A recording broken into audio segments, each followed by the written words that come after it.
Filipino communities abroad? I think the best experience so far, it was recent. It was our Max shoot. I don't know if you've seen that. But the shoot was very fast. I will tell you, it was so fast that I didn't even knew that it was only 1 hour. I think the shoot lasted for an hour. And the best part is we get to keep one piece of clothing from Miss Mag. So I'm very thankful to Miss Max as well. And also, I really like that experience because I get to be in a different part, a different area in Manila. It was really hot. We were in Taguig. And I never knew that there was a part there that has a lake. It was Laguna Lake. I don't know if you're familiar with that. And it's a memorable experience for me because I get to bond with some of the veterans. I got to talk with them. I got to know their stories from the different pageants that they've joined. And you know, I don't think that I can only name one experience because all of the events that we had, all of the shoots, it's also memorable because I get to keep a lot of thoughts, opinions that I also got from them, and I think that's the most important thing when we have different events. Thank you. How important for a candidate to have a great support system, especially from the local organization or the local director led by Direct Mike? I think that it's really important because they get to give you criticisms. They get to show you what's the best thing, what's the best option to do when it comes to a lot of decision-making moments. Kasi it's my first time to join a national pageant, and for me it's really hard to just decide because still I don't know what's best for me. And to be guided with the organization, with my family as well. I know that they know me personally, and when I get their feedback, it's something that just stays on my mind. It's engraved in my mind, and with that, I learn from them with what's best for me.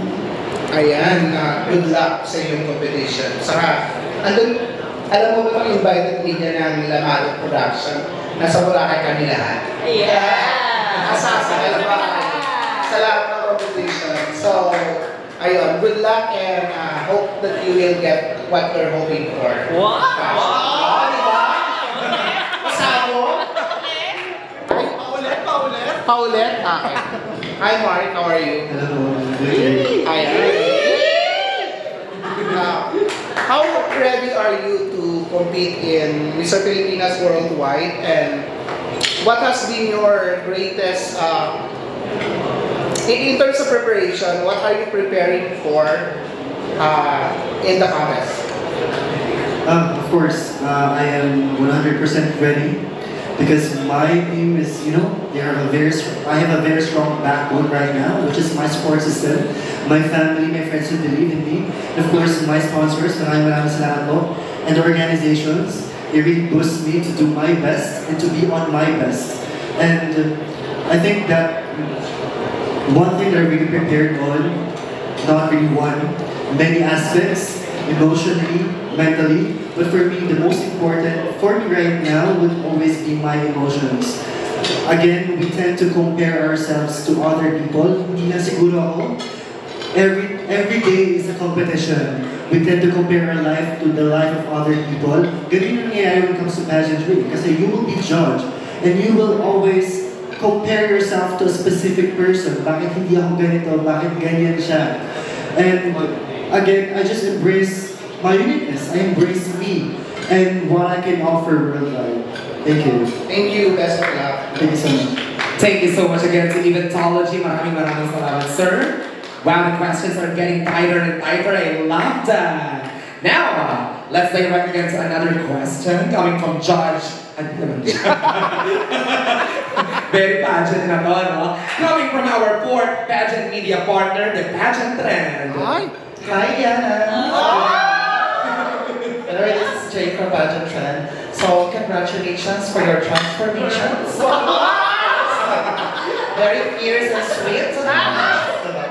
Ayun, Yana, my first question for you is, how do you embrace your imperfections as the candidate of Miss Universe Philippines 2025? I embrace my imperfection wherein I have this song stuck in my head. It's, the lyrics says that they take my kindness for weakness, but I still come out strong. That's the lyrics. And for me, I think that one of the imperfection that I have is I'm very gullible, I'm soft-spoken, and I think some people would misunderstand that. Some people would say that a Miss Universe should always be someone that urges. But for me, being soft-spoken is one of a quality that I would say a strength because I get to empathize with other people. And with that, I still come out strong. So that's what I always think when someone gives me that question. Alright, so despite of having hectic schedules for Miss Universe Philippines, what would constitute you a perfect day? I'm sorry, what? What constitute for you a perfect day? A perfect day for me is when I get home here in Batangas and then I get to spend my time with my family, especially Evie, my niece. She's really cute and I would always look forward to seeing her and she really uplifts my mood. So that's the perfect day. Thank you so much and congratulations in advance here. Let's move on to our Mr. Philippines Worldwide Batangas. It's my first time to see you and you really have an adorable face. So what's your impression seeing you for the first time, sir? Well. Alright, let's go back to our business. Okay, Mark, given that this is your first time to join the national pageants, syempre, Mr. Filipinas Worldwide. So what are you looking forward in this competition? You know, I'm just looking forward to enjoy the moment. This is just a once-in-a-lifetime experience. Sabi ko nga, kinamang ko siya, sabi ko, I'm just so grateful to build a story like this. A story that I can really tell to my future grandkids, to my future kids. And once in my life, I've represented my beloved province, Batangas, into the national pageant. And for me, that is a win situation. Thank you. Thank you. And my last question for you is,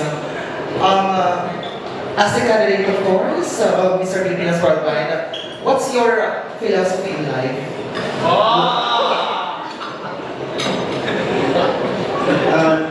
My philosophy in life is to always not conclude on things. Because we tend to always get feared when we conclude. We always need to try and try and try. And if you fall down, just get up. From the ashes to a phoenix like that.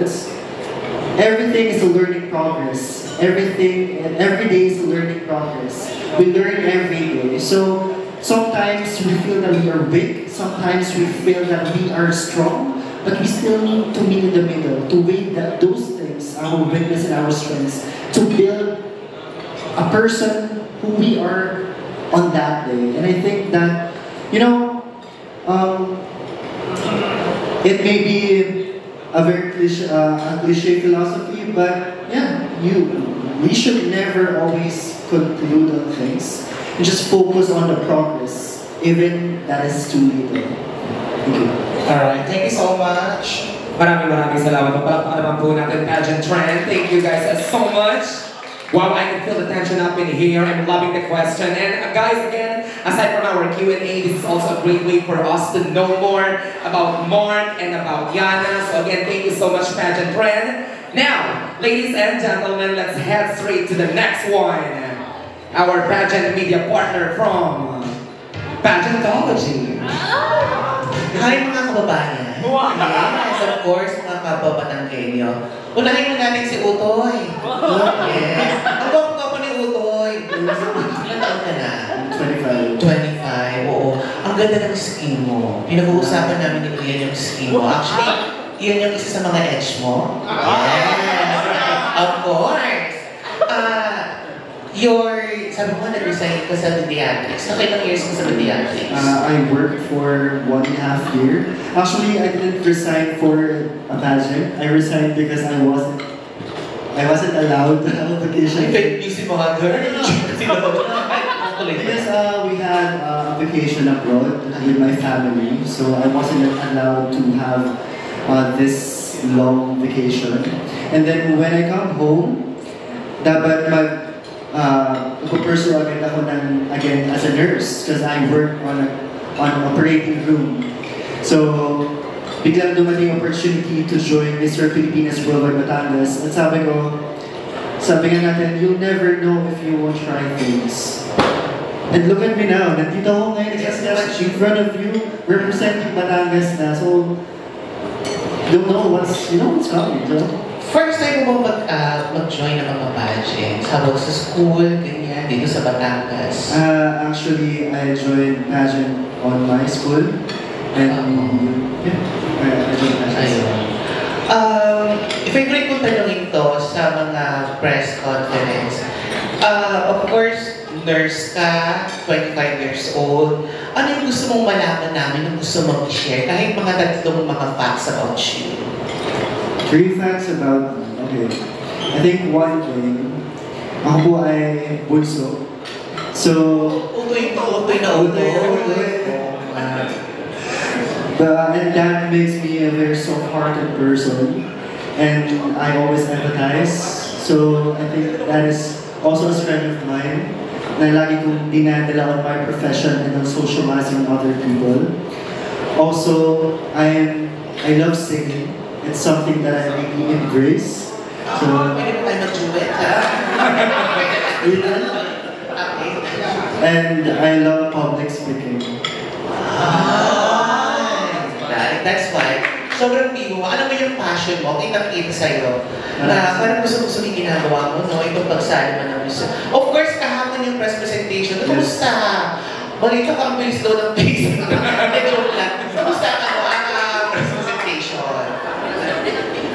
It was overwhelming. It was overwhelming.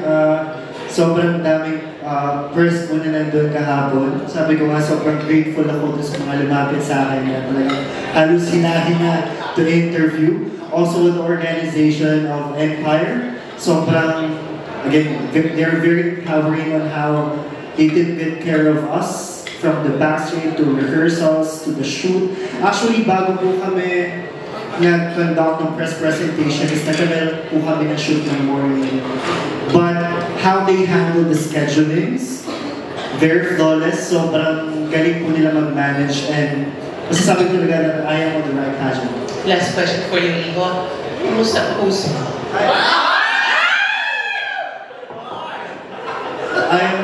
I focus on Mr. Pilipinas World.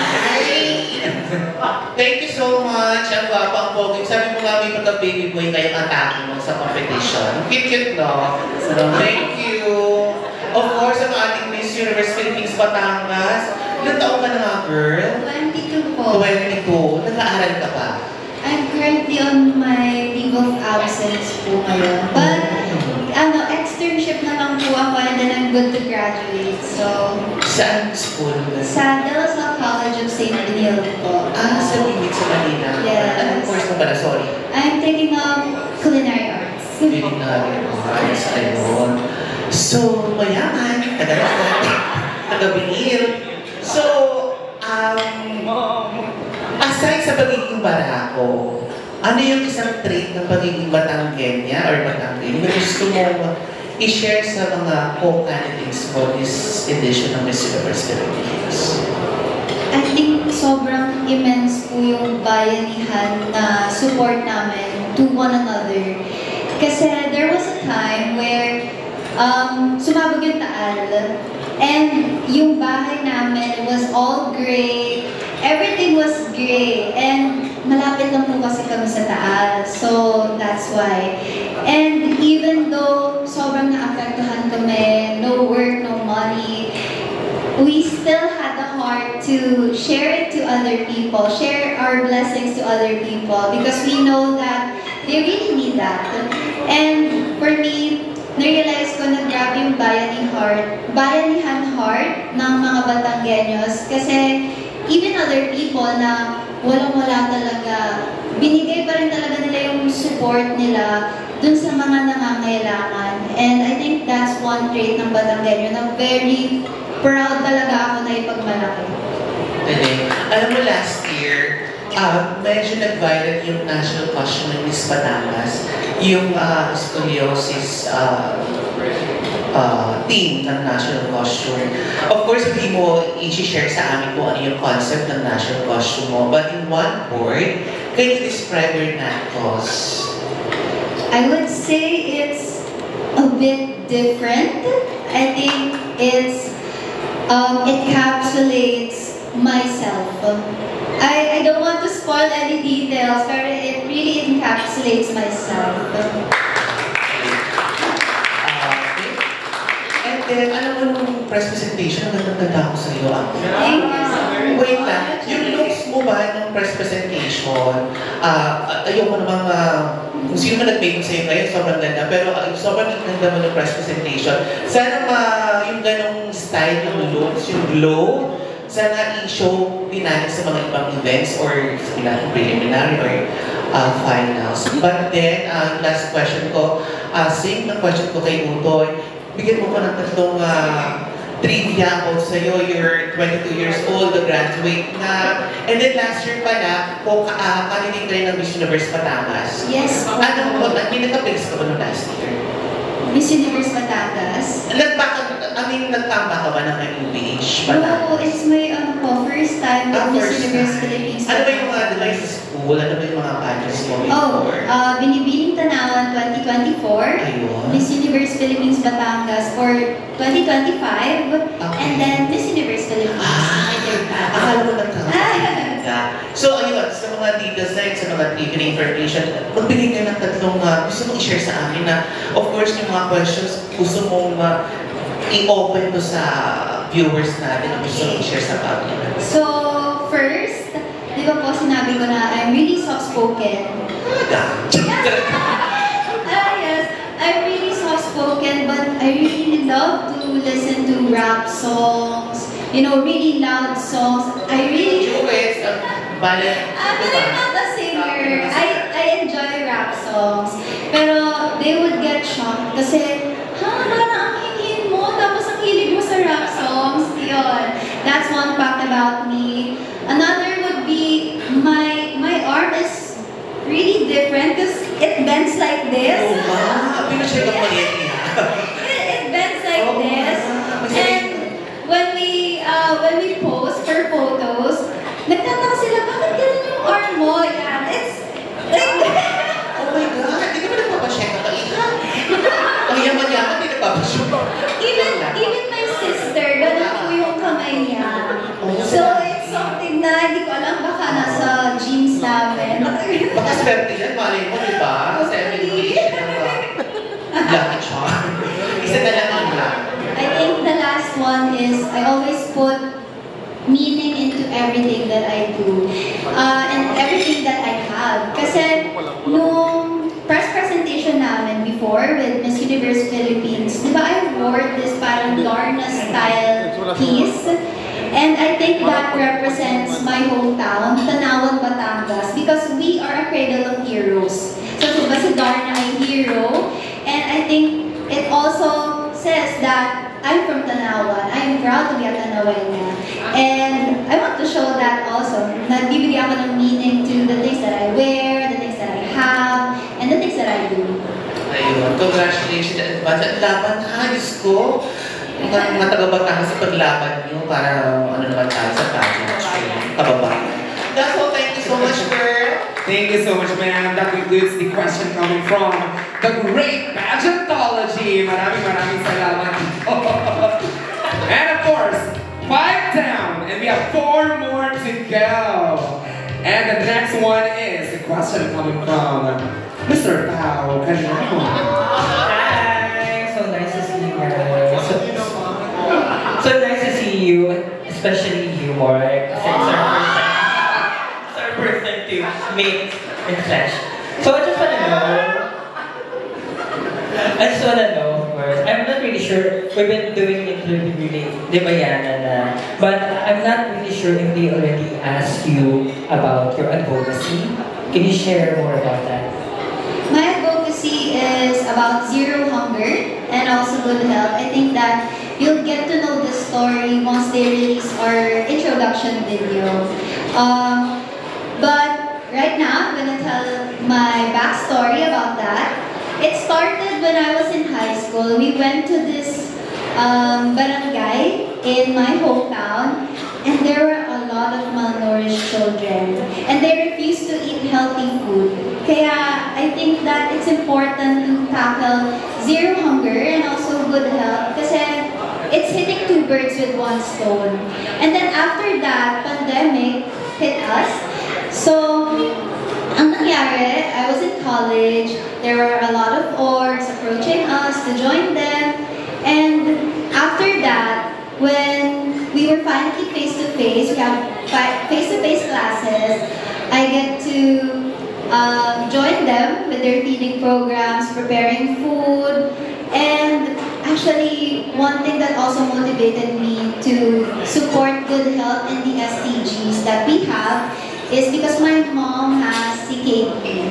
So I think that's one thing that pushes me to also advocate that and to also show that we can be advocates of the things that we believe in. Especially my mom is here. Hi, Mommy. Ayan. Huwag kumain ng bawal. Ayan, that's my backstory. But I hope that you'll enjoy the video that we prepared, me and my team. At malalaman na talaga on how genuine I am with what I'm advocating for. So you started it during the pandemic pa? Yes. So hindi mo lang siya ginawa ngayong sasali ka, but nag-start mo na talaga siya 2019-ish? Yes, I think it's 2019, yeah. And I was part of an organization because I was part of the student council. So that's why I had the opportunity to help. And that was really an eye-opener for me na grabe, ganito pala talaga yung dinadanas ng iba. And kung ano yung meron ako, I would like to share it to them. Kasi ayoko magdamot ng kung anong meron ako. I want to share it to other people, especially to the kids who are less fortunate, and also sa ibang matatanda na they're really striving every day para lang maitaguyod yung health nila, yung hunger na nararamdaman nila. And I want to show that to my introduction video. Kaya abangan nyo na lang. Abangan na. Yes. Same question, Mark. As a nurse, it has always been a vocation for me to really give back to my community. I still don't have a backbone for my advocacy. I was not given a chance to start it yet. But I'm really hoping, with the help of my organization, as I build my Bighinang Kalusugan, as I really wanted to conduct different health fishing to the most deprived areas here in Batangas as we start here in my province. And, and if given a chance to be working with them, with this heart in me to show the love and support for these people who are really needing the help when it comes to health, I am just grateful. And also, I think it's about time to focus really on health. Yes, the government really focus and give funds to the health sectors, but still, there are still deprived areas that we need to focus on. Ang galing no? Like, ngayon, mas better talaga nagkasama-sama tayo sa Panagpala. Yeah, send off. Kasi we'll have a chance to know you more. Diba? And another question. Sabi nila, joining beauty pageant is only for like glitz and glam. So for you, what's the biggest misconception